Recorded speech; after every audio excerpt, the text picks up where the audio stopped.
Let me tell you about two friends who both needed a car. Same age, same income, same credit score, same month. The first one, let's call him Cash Carl, had been saving for 2 years. He walked into the dealership with $15,000 saved up, paid for the car in full, drove home debt-free, and felt incredible about himself. No payments, no interest, no stress, pure financial responsibility. His parents were proud. His friends were impressed. He told everyone he paid cash and loved how it sounded. The second one, let's call him Smart Mark, walked into the same dealership, bought the same $15,000 car, put $3,000 down, financed the rest at a low interest rate, and kept $12,000 sitting in an investment account. 3 years later, Cash Carl still has his car, and roughly the same amount of money he started with. Smart Mark still has his car, and his $12,000 has quietly grown to over $16,000. Without him doing a single thing. Same car, same income. 3 years later, completely different financial positions. And here's the part that will genuinely surprise you. Mark paid interest on his loan. He paid more for the car on paper than Carl did, and he still came out ahead. How? That's exactly what this video is going to show you, because the answer challenges one of the most deeply held beliefs in personal finance. And once you understand it, you will never think about large purchases the same way again.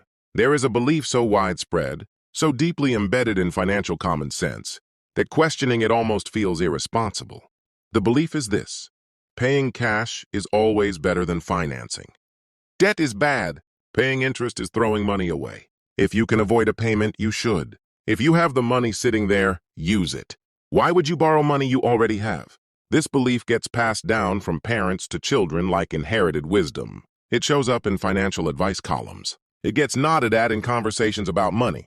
And on the surface, it makes complete intuitive sense. Paying interest costs money. Avoiding interest saves money. Simple math, right? Except it isn't simple. And the math, when you actually run it completely, tells a very different story. The mistake isn't in the logic. The logic is fine as far as it goes. The mistake is in what the logic leaves out. And what it leaves out is the single most powerful force in all of personal finance: the opportunity cost of your capital. Most people have never been taught to think about money this way. They've been taught to think about what money costs to borrow. Nobody teaches them to think about what money costs to lock away. And that missing half of the equation is where a shocking amount of wealth gets quietly left on the table. Let's slow this down and make it concrete. Imagine you have $15,000 in your savings account and you need to buy a car. Option 1 is what Cash Carl did. You take the full $15,000, hand it to the dealership, drive away with no debt and no monthly payment. You feel clean, financially responsible, unburdened. But here's what actually happened. You just converted $15,000 of liquid, working capital into a depreciating asset. That money is no longer available to work for you. It's sitting inside a vehicle that loses value every single day. It cannot be invested. It cannot compound. It cannot generate returns. It is locked inside an asset that is actively moving in the wrong financial direction from the moment you own it. Now let's run option 2, Smart Mark's version. Mark also has $15,000, but instead of handing all of it to the dealership, he puts $3,000 down and finances the remaining $12,000 at a 5% interest rate over 48 months. His monthly payment is roughly $276. The $12,000 he kept, he puts it into a broad market index fund. Historically, over any reasonable multi-year period, that kind of investment has returned an average of around 10% annually. Not guaranteed, not a promise, but a historically grounded expectation. Now let's watch what happens over those same 48 months. Mark pays $276 a month for 48 months. His total loan cost, including interest, comes to approximately $13,250. He paid roughly $1,250 in interest over 4 years. That's the visible cost, the number that makes paying cash feel smarter. But while he was paying that interest, his $12,000 was growing. At 10% annually over 4 years, $12,000 becomes approximately $1,750. Mark paid $250 in interest. His investment earned roughly $5,500 in returns. The net gain from financing instead of paying cash? Approximately $4,250 in his favor. Mark paid more for the car on paper, and he is $4,250 richer because of it. That is not a trick. That is not financial gymnastics. That is the math of opportunity cost working exactly as it's designed to. Here's where it gets psychologically interesting. Because even after hearing those numbers, something in you probably still resists. Some part of your brain is still arguing for Cash Carl, still uncomfortable with the financing option even though the math clearly favors it. Why? The answer comes from a deeply studied area of behavioral economics called loss aversion. Human beings feel the pain of a loss roughly twice as intensely as the pleasure of an equivalent gain. Losing $100 feels about twice as bad as gaining. $100 feels good. This asymmetry is baked into how our brains are wired, and it shapes financial decisions in ways most people never consciously examine. When you pay interest, your brain registers it as a loss, a real, tangible monthly loss. You see the interest charge. You can calculate it. It has a number attached to it, and that number feels like money leaving your hands. But the opportunity cost of paying cash? That's invisible. Your brain never sees it. There's no monthly statement showing you what your $12,000 would have earned if you'd kept it invested. There's no notification saying, you lost $100 in potential returns this year by locking that money in a depreciating vehicle. The invisible cost generates no emotional response. And so, it gets ignored. This is the core psychological trap. People optimize aggressively to avoid the costs they can see and barely consider the costs they can't. But in the world of money, the invisible costs are frequently the largest ones.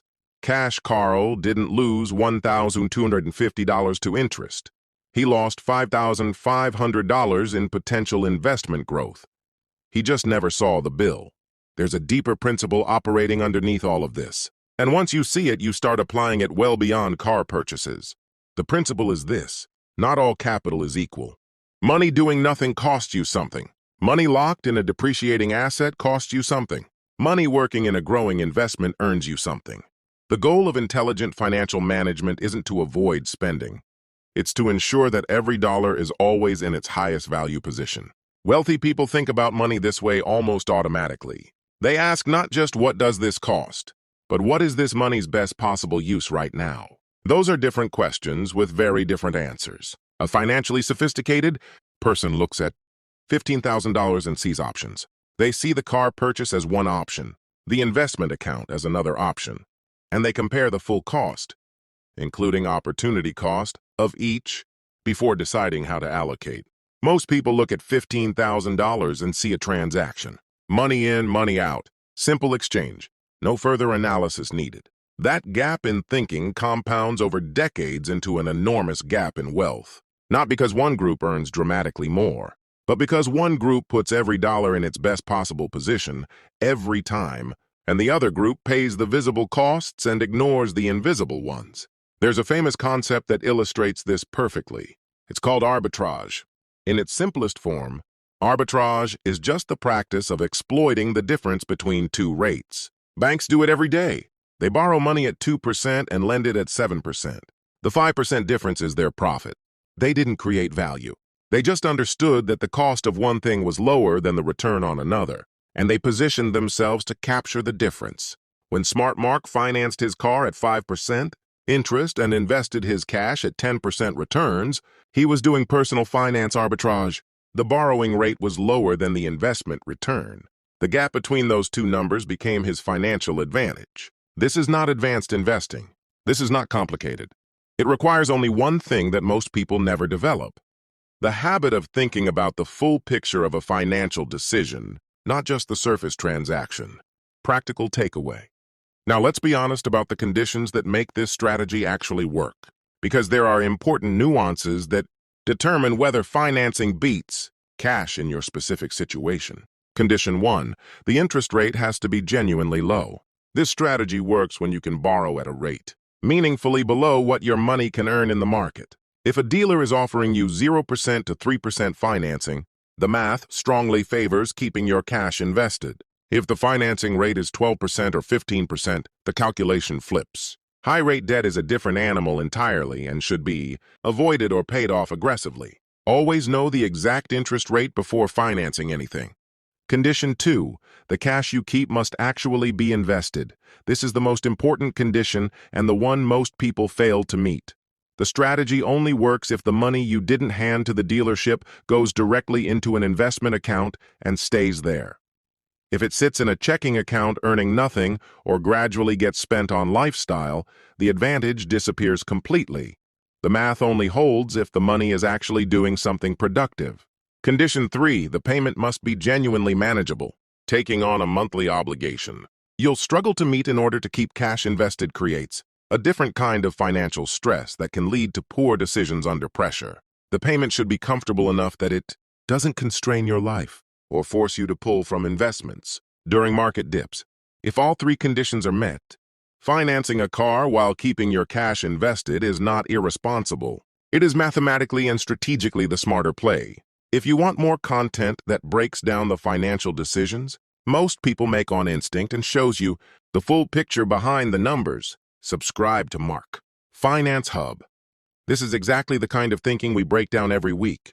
No jargon, no hype, just clear financial logic that actually changes how you make decisions. Here's the thing about Cash Carl. He isn't wrong in a simple world. In a world where investments don't exist, where money can't grow, where the only thing that matters is eliminating debt, paying cash is the right move every time. And that's the world most financial advice was written for, because it's the world most people imagine when they think about money. But that's not the world you actually live in.